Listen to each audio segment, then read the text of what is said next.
So next method is called as SJF. Okay, after FIFO, we are going for shortest job first. Okay, so this is called as shortest job first.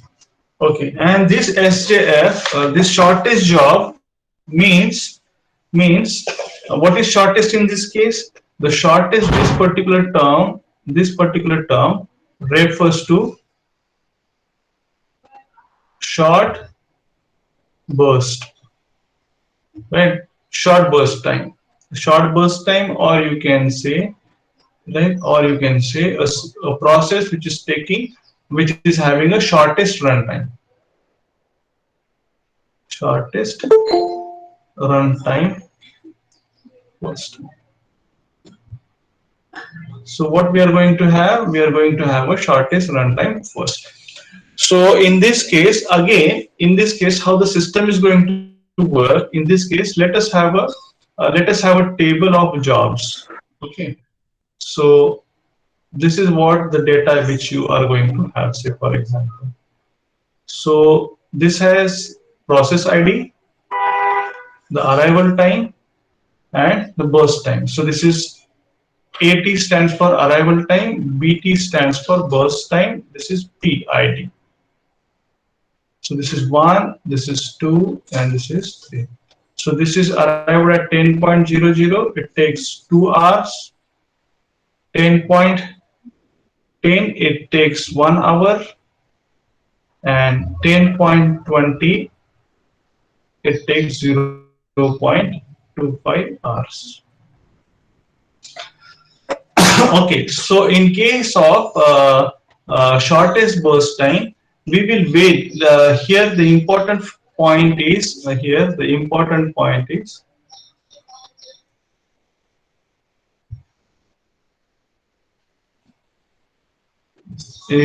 time is wait.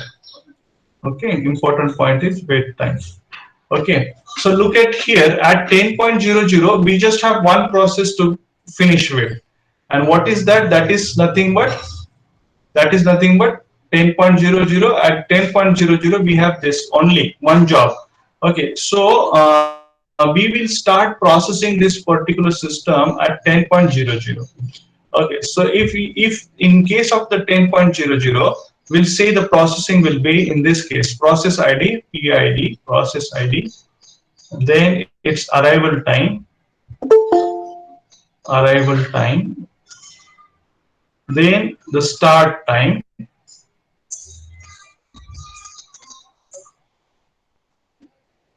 then you can have a finish time,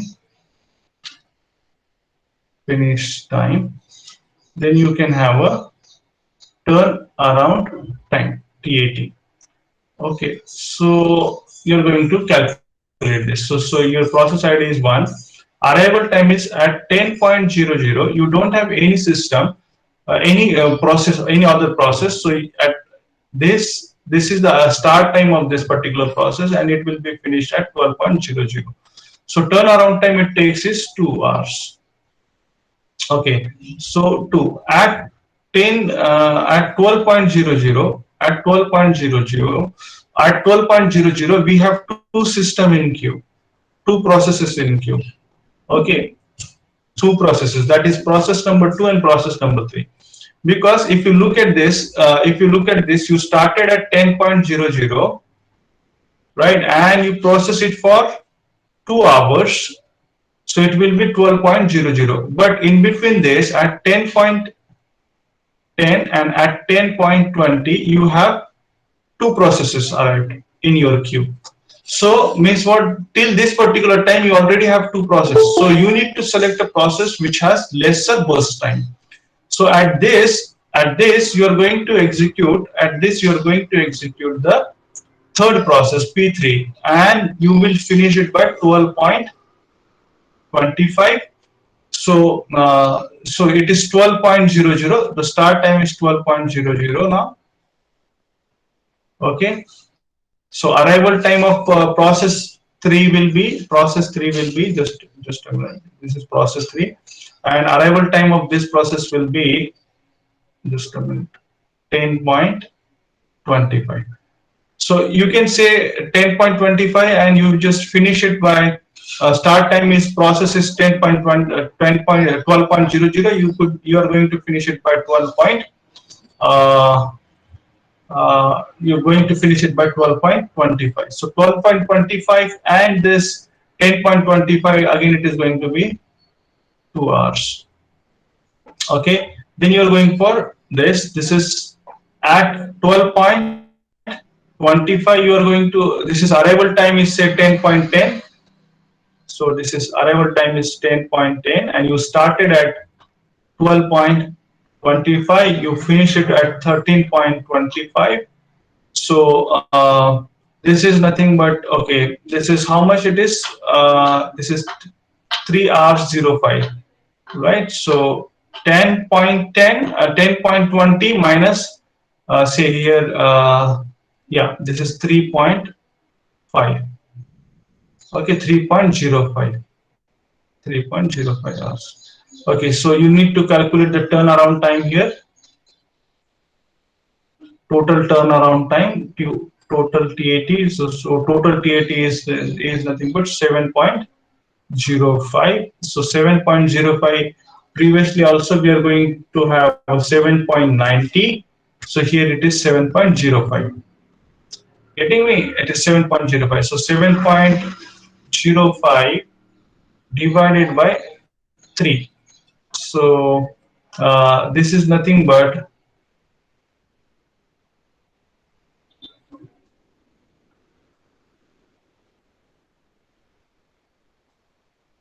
2.35. This is average turnaround time if we go with the shortage job first. So in case of shortage job first, at an instance of time we are going to have one particular, at 10.00 we just have only this particular process, process 1, right? But over the period of time till this process executes its job, we have process 3 and process 2 arrived. Okay, so we are going to work in this particular way. So accordingly you can go for wait time calculation also. So you need to see, like, okay, what is the wait time.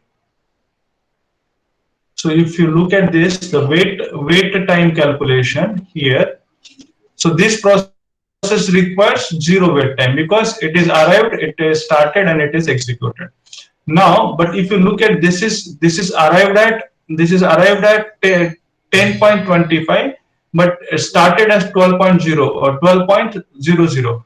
So it is nothing but 1.75 is the wait time. Okay, 1.75.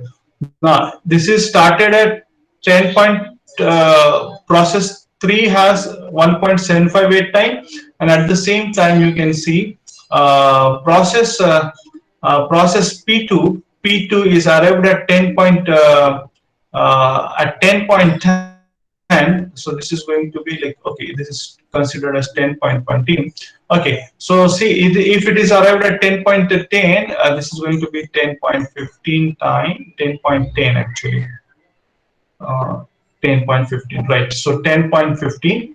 So this is 10.15. It is 7.15.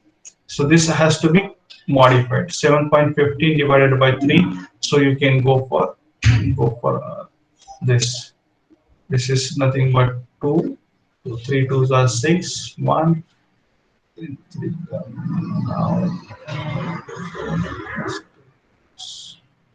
okay, so this is average turnaround time, 3.2.37 instead of 2.35. Okay, so this is going to be, so this is 10.25, 1.75. This is 10.10, and it is served at 12.25. So it is nothing but 2 hours 15 minutes. Okay, so this is going to be the wait time for a process. Okay, so you can compute the wait time. Important and vital it is wait time, for how long the process is in wait state. So this is like, this is, so at the same time, if you look at the shortage job first, you can easily compute the wait time also. So for first process it is no wait time. The second process you can go for like computing this here. You can say if you compute the wait time, so it is in case of FIFO, it is the process is arrived at 10. It is being executed at 10, so it is zero wait time. Process arrived at 10.10 but served at 12.00. So 12.00 minus this is 1.90. You can say 1.90, right? And then this is 13. Start is 13. This is this. That this is 2.75. So this is 2.755. Okay, so you can easily sum this. So you'll find that you have maximum wait time here and less wait time here. Okay, so it is say 3.90 in this case. You can say wait time is 3.90, and here the wait time is say 4 point. This is 5. Uh, 4.65. Okay, so the wait time is 4.65 here, right? And in this case, it is 3.90. So wait time is reduced, and still you work with all these three processes. Okay, so the shortage of first is this particular mechanism. Okay, so the shortage of first, what we are going to do. So ideally, at this particular time t, if time t, so like how will you decide precedence? So ideally at t point of time, if you have two processes, right? So a process and b process. Okay, you are saying, so ideally having two process at instance of t is never going to happen, right? This is not possible, right? That two processes are arriving at the same time. No, they will have a microseconds difference. Okay, so so based on this it is like that. Okay, but say if it is like this, if ideally we are speaking that okay, they are arrived at the same time, but whatever the process which is arrived first into a queue has to be served at first. Okay, so this is arrived at first in the queue, and later this at the same timestamp. If it is arrived in this particular way into a queue, say A and B, so A will take a first priority, and then will B will go. Right. So at an instance of time t, it is never possible that two processes will arrive at the same time. Right. So this is in real time system. This has never happened that the two processes are having the same arrival time. But these two processes may have same burst time,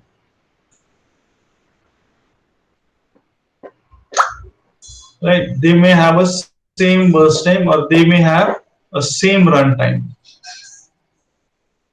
Okay, this is possible. This is they have same burst time is possible, but they never have a same arrival time in a queue. Okay, so they will be different. They will have a different timestamp at the time of arrival. So this you need to understand. This is what I can say arrival time. So no two processes are having same arrival time. This is what is very important. So what we have seen is we have seen two algorithms now. Two algorithms under under job scheduling. This is first is FIFO and second is shortest job first. Okay. So in case of the shortage job first, what we are going to do, we are going to start a process at the time of the arrival of process into a queue. Okay, so in this example, at 10.00 we don't have any process, but at 10.00 we have process, so we started. So upon the starting, if suppose upon the starting it start executing the task, and if suppose two different processes arrived in the queue, it is in this way. Okay, so in that case you have to select a process based on their based on their what you can say burst time, which the priority should go on to the first time. Okay, so the the process which is process having shortest burst time, right? Shortest burst time, or you can say shortest run time, will be selected. Shortest runtime will be selected here. So this is very important. And in case of FIFO, so first in, first out sequence is followed. So this is important. First in, first out sequence is followed. Okay, now so out of this, which one is better? Out of this, shortest job first is this particular process is better. Now it may be a case that you may have a situation like this. Say for example, at 10.00, at 10.00 you have a process and it works for say uh, it works for say uh, 10 seconds. See, okay, it works for say 10 seconds, or you can say 10 seconds or 10 minutes. Okay, it works for 10 minutes, but at the 10.11 you have a second process. You have a second process which is arrived at 10.11, so it is taking 2 hours. And you have at 10.20 you have another process which is taking say 0.25 minutes. Okay, so it is 0.10 minutes, so it is 0.25 minutes. Okay, 0.25 time. So here you will find that the as a matter of fact, if you are going for shortest job first, we will be starting with this particular process and we'll finish it by we'll finish it by say 10.10 only, because at 10.10 at 10 it takes only 0.10 time for execution. Okay, so we finish at this, but we don't have any process arrived at 10.10. We have process arrived at 10.11, right? So at 10.11 we just have only one process. So we'll again go for, we'll start with 10.11 and we'll go with 2 hours of processing. It will be say 12 point, it will finish on 12.11. Okay, so since this particular period of time, starting with 10.11 to 12.11, in between this at 10.20 we have P3 arrived. So this is 1, P2 and P3 arrived. Then we are going to we have to once this is getting finished at 4, say for example we have 10.30, we have one more process say which is taking 1 hour of duration. So at 10.40 we have one more process say which is taking say 0.11 execution. So we can select now in this case within, since all these P2, P3, P2 started execution, P3, P4 and P5, out of these three, since they are a part of ready queue, it is it is possible to select out of these three. The priority should go to this. Okay, P4, then this, and then this. So this should go first, this should go second, and this should go third. Why? Because their burst times are minimum. The process which is arrived at 10.40 having only burst time of 0.11. Then the priority, then the processor will pick, like the system will pick this particular process as for shortest job first process. So it will pick the process number 5 for execution. Then it will pick process number 3 for execution. Then it will pick process number 4 for execution. And accordingly, the start time, finish time, and turnaround times are being